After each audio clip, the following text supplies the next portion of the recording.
Tonight, some of Governor Charlie Crist's campaign donors are going to court to get him to stop spending their money. They filed a lawsuit after Crist dropped out of the Republican primary to run for Senate with no party affiliation.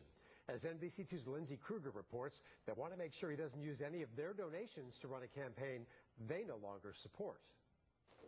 $12 million, that's the estimated amount in Charlie Crist's campaign fund, but $7.5 million was given to Crist as a candidate of the Republican Party. That's money at least two donors want back. We have an alleged fraud in this case. We've said, you broke your promise. You said you were going to run as a Republican, and you didn't. Tom Grady is leading the case against Crist. His clients are Naples resident Linda Morton and former U.S. Ambassador to the Bahamas, John Rood of Jacksonville. Between the two, they gave $5,300 to the campaign.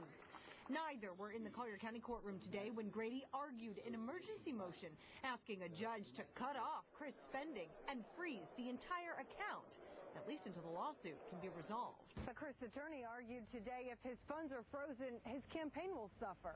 Money is what finds his campaign. And the idea right now, in the beginning of the general election season, was to choke off the entire campaign. The judge today denied the request, but the lawsuit is far from over. Grady wants to move forward with a class action lawsuit. He wants to know if anyone else wants their money back, too.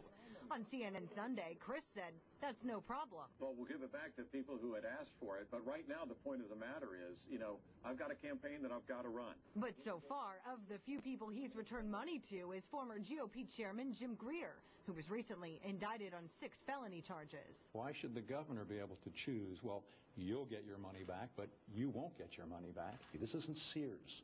Satisfaction back, satisfaction guaranteed, or your money back. Attorneys for both sides will be back in court next week. Grady will ask the judge again to freeze the account.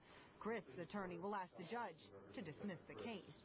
In Collier County, Lindsay Kruger, NBC2.